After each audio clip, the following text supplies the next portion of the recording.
यार देखो, tensions problem सबकी लाइफ में है, मेरी लाइफ में, आपकी लाइफ में। लेकिन हम उसे हैंडल कैसे करते हैं, ये बहुत बड़ी बात है। इसलिए अपनी लाइफ में जो भी टेंशन्स हैं, प्रॉब्लम्स हैं, दोस्तों को बताने की बजाय उसका सोल्यूशन निकालो अकेले या दोस्तों के साथ। नजरिया होता है, तरीका होता है प्रॉब्लम्स को हैंडल करने का। अभी फिलहाल जो मैं आपसे आज बात करने वाला हूँ, कुछ ऐसे लोगों की इंस्पायरिंग स्टोरीज के बारे में बताऊंगा आपको, जिनको सुनने के बाद आप 100% नहीं 200% इंस्पायर हो जाएंगे। और ये वो लोग हैं जिन्होंने मुसीबत में भी जिंदगी के मजे लेना, कहते हैं ना कि नहीं छोड़ा भाई, हम तो मजे करेंगे। ये वो लोग हैं। तो चलिए शुरू करते हैं आज की इस वीडियो को। सबसे पहले नंबर पर आता है आयरन लंग। आपने पोलियो बीमारी के बारे में तो सुना ही होगा, जिसमें इंसान की सारी मांसपेशियां पैरालाइज हो जाती हैं। वैसे आजकल तो ये बीमारी काफी कम है क्योंकि इसकी वैक्सीन बना ली गई है, लेकिन आज से लगभग 100 साल पहले इस बीमारी के नतीजे काफी ज्यादा खतरनाक थे। फॉर एग्जाम्पल, इस बीमारी के एडवांस फॉर्म में शरीर की मांसपेशियों के साथ साथ रेस्पिरेटरी सिस्टम भी पैरालाइज हो जाता था। किस्मत से लास्ट सेंचुरी में साइंटिस्ट ने इस बीमारी का वैक्सीन बना लिया। हालांकि ये वैक्सीन बनाने से पहले पूरी दुनिया में बहुत से ऐसे बच्चे थे जो इस बीमारी से इन्फेक्टेड हो गए थे।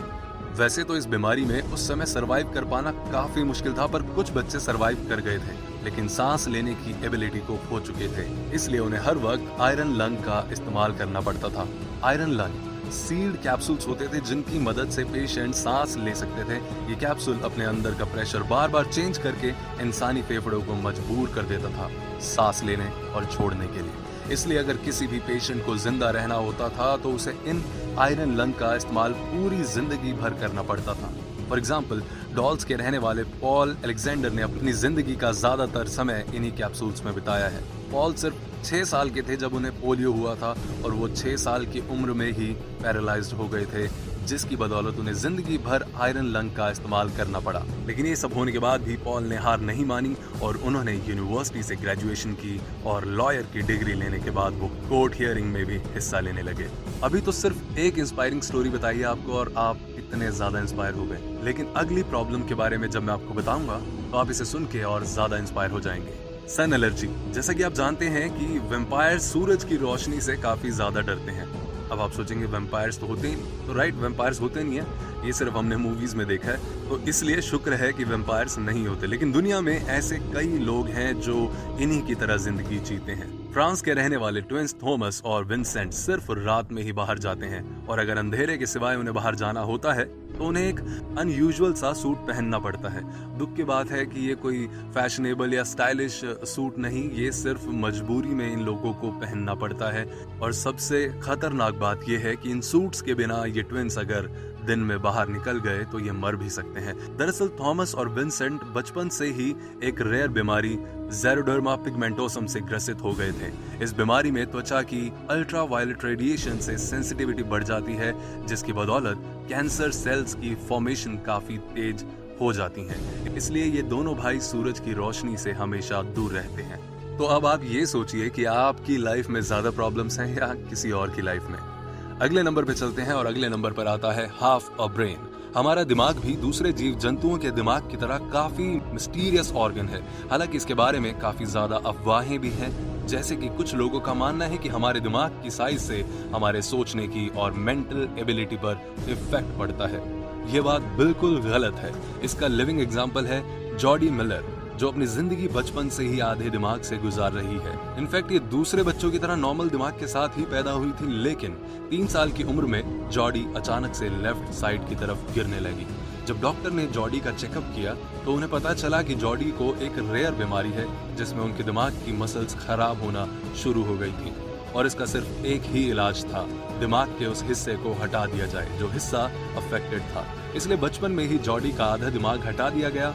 जैसा कि हम सभी जानते हैं, शायद आप में से कुछ नहीं जानते हो तो मैं बता दूं कि इंसानी दिमाग आसानी से अडॉप्ट हो जाता है अलग अलग सर्कमस्टेंसेस के अकॉर्डिंग, और इस केस में तो जॉडी की उम्र भी काफी कम थी और उस समय जॉडी का दिमाग विकसित ही हो रहा था।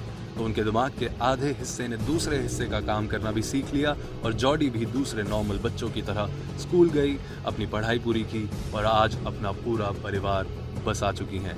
और अगले नंबर पर मैं बात करने वाला हूँ उस ऑर्गन की जिसके ऊपर बहुत सारे गाने बने हैं, दिल, हार्ट इन अ बैकपैक। ये बात तो आप सभी जानते होंगे कि एक ऑर्गन डोनर को ढूंढना काफी ज्यादा मुश्किल काम है और कई बार तो सालों का इंतजार करना पड़ता है, लेकिन कुछ लोगों के पास इतना टाइम नहीं होता। तो वो पेशेंट्स क्या करें जिनको उसी वक्त नए ऑर्गन की रिक्वायरमेंट हो। हालांकि साइंस के पास भी अभी तक इस चीज का कोई आंसर नहीं है, लेकिन इस टेक्नोलॉजी के साथ सब कुछ बदला जा सकता है। 2010 से मिशिगन के डॉक्टर्स एक रिवोल्यूशनरी डिवाइस को चेक कर रहे हैं। ये एक पोर्टेबल गैजेट है जो पंप्स और कंप्रेस्ड एयर की वजह से खून को आर्टरी में पंप करता है और ये गैजेट किसी भी पेशेंट के हार्ट को रिप्लेस कर सकता है। कुछ सालों पहले इस टेक्नोलॉजी का रियल पेशेंट्स पर एक्सपेरिमेंट किया गया था। स्टैन लार्किन इस आर्टिफिशियल हार्ट की मदद से 17 महीनों तक जिंदा रहे। उन्हें ये डिवाइस अपने बैकपैक में हर जगह लेकर घूमना पड़ता था, लेकिन इसकी मदद से उनको टाइम मिल गया कि उनके लिए डोनर अरेंज हो जाए। अगले नंबर पर मैं एंटीनास की बात करने वाला हूँ। नहीं, वो एंटीनास नहीं जो पुराने टाइम में हमारे छत पे लगे रहते थे। ये वो एंटीना है जो सर पे लगा रहता है, एंटीना इन द हेड। आपने मूवीज में साइबर्ग तो देखे ही होंगे, लेकिन आज आपको एक रियल लाइफ साइबर्ग से मिलाता हूँ। नील हार्बिसन हर जगह एक एंटीना के साथ जाते थे जो उनके सर में इम्प्लांट किया गया था, और अगर आप चाहें तो ये एंटीना उनके पासपोर्ट फोटोज में भी देख सकते हैं। नील को एक ऐसी प्रॉब्लम है जिसकी बदौलत वो सब कुछ बस ग्रे कलर में ही देख सकते हैं। हालांकि ये सब नील को अपनी फाइन आर्ट लाइफ के लिए डेडिकेट होने से नहीं रोक पाया। नील बचपन से ही आर्ट्स बनाते आ रहे हैं। इसके बावजूद नील ने अपनी लाइफ को बेहतर बनाने का तरीका निकाल लिया। उन्होंने कलर फ्रीक्वेंसी को साउंड में ट्रांसलेट करना सीख लिया और इसके बाद उन्होंने इस टेक्नोलॉजी का इस्तेमाल करके एक स्पेशल एंटीना बनाया जिसको वो अपने सर पर पहन कर रखते हैं। इस इन्वेंशन के बाद नील एक मॉडर्न आर्टिस्ट भी बन गए। उन्हें यह बात रियलाइज हुई कि वो किसी भी साउंड को कलर सीक्वेंस में बदल सकते हैं, इसलिए उन्होंने डिजिटल डायग्राम्स के साथ अनयूजुअल पेंटिंग्स भी बनाना शुरू कर दिया और ये पेंटिंग्स लोगों को काफी ज्यादा पसंद भी आई। अगले नंबर पर चलते हैं डायबिटीज इंसिपिडिस। आपने ये तो सुना ही होगा कि एक अडल्ट को दिन में लगभग 2 से 3 लीटर पानी पीना चाहिए, लेकिन बहुत से लोग ऐसा नहीं कर पाते हैं। हालांकि जितना ये मुश्किल दिखता है उतना मुश्किल है नहीं। आपको तो बस 3 वीक यानी कि 21 दिन तक इस एक रूटीन को फॉलो करके इसे अपनी हैबिट बनाना है। वैसे अगर देखा जाए तो 2 लीटर पानी उतना ज्यादा नहीं है, लेकिन जरा सोचिए अगर आपको 2 लीटर पानी की जगह 20 लीटर पानी पीना हो तो क्या होगा।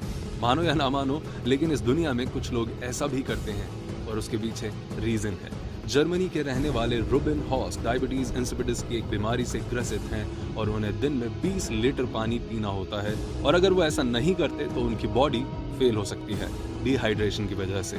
लेकिन ऐसा क्यों होता है? दरअसल इसके पीछे कारण ये है कि उनका शरीर वो हार्मोन्स काफी कम मात्रा में बनाता है जो किडनी वाटर रिटेंशन के लिए रिस्पॉन्सिबल होते हैं। इसलिए उनकी बॉडी काफी कम क्वांटिटी में पानी को एब्जॉर्ब करती है और ज्यादातर पानी उनके शरीर से वापस बाहर आ जाता है। आपको बता दूं कि इस कारण से उन्हें दिन में लगभग 50 बार बाथरूम जाना पड़ता है और इसकी वजह से वो कभी भी 2 घंटे से ज्यादा लगातार नहीं सो सकते और ना ही लंबा ट्रैवल कर सकते हैं। उन्हें अपना डेली रूटीन काफी सावधानी से फॉलो करना पड़ता है। अब आपको सुन के ये काफी डेंजरस लग रहा होगा, लेकिन ये उनके लिए नॉर्मल हो चुका है क्योंकि उनकी लाइफ का पार्ट बन चुका है। तो ऐसी लाइफ आई होप आपकी तो नहीं है, इसलिए टेंशन लेने की जरूरत बिल्कुल भी नहीं है। अगले नंबर पर चलते हैं सेकंड स्केलेटन। जब रमेश दर्जी पैदा हुए थे तब वो भी नॉर्मल बच्चों की तरह ही थे, लेकिन जैसे ही वो 15 दिन के हुए तो कुछ अजीब चीजें होना शुरू हो गई। उनकी मम्मी ने नोटिस किया कि उनकी त्वचा अपने आप ही उखड़ रही है और उनकी त्वचा पर निशान बनना शुरू हो गए हैं। ये बीमारी इतनी ज्यादा रेयर थी कि वहाँ के लोकल डॉक्टर्स ने तो इसके बारे में कभी सुना भी नहीं था। बहुत सारे डॉक्टर्स को दिखाने के बाद रमेश के माता पिता को पता चला कि रमेश को इच्थियोसिस नाम की बीमारी है, जिसकी बदौलत उनकी त्वचा नॉर्मल इंसान की त्वचा से 7 गुना तेजी से रिन्यू हो रही थी, जिसकी वजह से उनकी त्वचा पर निशान बन गए थे और एक के ऊपर एक निशान बनने की वजह से उनकी त्वचा पत्थर जैसी दिखाई देने लगी थी। और इस बीमारी का कोई इलाज भी डॉक्टर के पास नहीं है। 5 साल की उम्र होने के बावजूद भी रमेश खुद के दम पर चल भी नहीं पाते थे और इसके बाद नॉर्मल बच्चे उनसे डरने लगे और उनसे दूरी बनाने लगे। इसके बाद रमेश हर वक्त घर पर ही रहते थे, ना किसी से बोलना ना किसी से मिलना। लेकिन थोड़े टाइम बाद सब कुछ अचानक से बदल गया। दरअसल एक जर्नलिस्ट ने उनका वीडियो सोशल मीडिया पे शेयर किया और वो वीडियो सोशल मीडिया पर वायरल हो गया, जिसके बाद दुनिया के बहुत से लोगों को रमेश के बारे में पता चला और उन्होंने रमेश की मदद करने के लिए फंड रेज किए और अब रमेश की लाइफ पहले से काफी ज्यादा अच्छी है। और इसी के साथ अगले और आखिरी नंबर पर आता है बबल बॉय। इंग्लिश में कहावत है लिविंग इन द बबल। इसका मतलब है ऐसा इंसान जिसे ना किसी की चिंता है ना किसी के फिक्र। लेकिन डेविड वेटर के केस में ये सिर्फ एक कहावत नहीं थी। इस बच्चे को एक रेयर बीमारी थी, सीवियर कंबाइंड इम्यूनो डिफिशियंसी नाम की इस बीमारी के बदौलत उन्हें पैदा होने के बाद ही प्लास्टिक के एक बबल में रहना पड़ा। यही एक तरीका था डेविड को एक ऐसा एनवायरनमेंट प्रोवाइड करने का जिसमें वो जिंदा रह सके। पैदा होने के 10 सेकंड बाद ही डेविड को खाना पीना सब कुछ डिसइंफेक्ट करके उस बड़े से बबल में दिया जाता था। यहाँ तक कि उन्हें एक स्पेशल ग्लव्स पहनकर ही छुआ जा सकता था। जाहिर सी बात है कि जैसे जैसे डेविड बड़े हुए उनकी नीड्स भी बढ़ी और उन्हें भी दूसरे बच्चों के साथ खेलने की इच्छा हुई। लेकिन ऐसा कुछ भी पॉसिबल नहीं था, इसलिए डेविड के पेरेंट्स और डॉक्टर ने हर मुमकिन कोशिश की उन्हें एक स्पेशल प्लेग्राउंड, टीवी और लाइब्रेरी को उनके प्लास्टिक बबल में प्रोवाइड कराने की।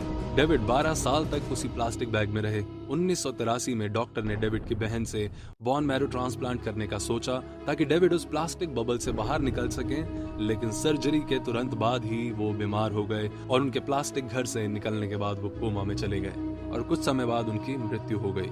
उनकी इस छोटी सी जिंदगी पर काफी ज्यादा मूवीज भी बनाई गई हैं। अब बताइए, आपकी लाइफ की टेंशन बड़ी है या किसी और की लाइफ की टेंशन बड़ी है? तो लाइफ में टेंशन लेने का नहीं, गो विद द फ्लो, ठीक है? ये आप मंत्रा याद रखिए। और बाकी वीडियो आपको कैसी लगी कमेंट बॉक्स में कमेंट करके जरूर बताइए।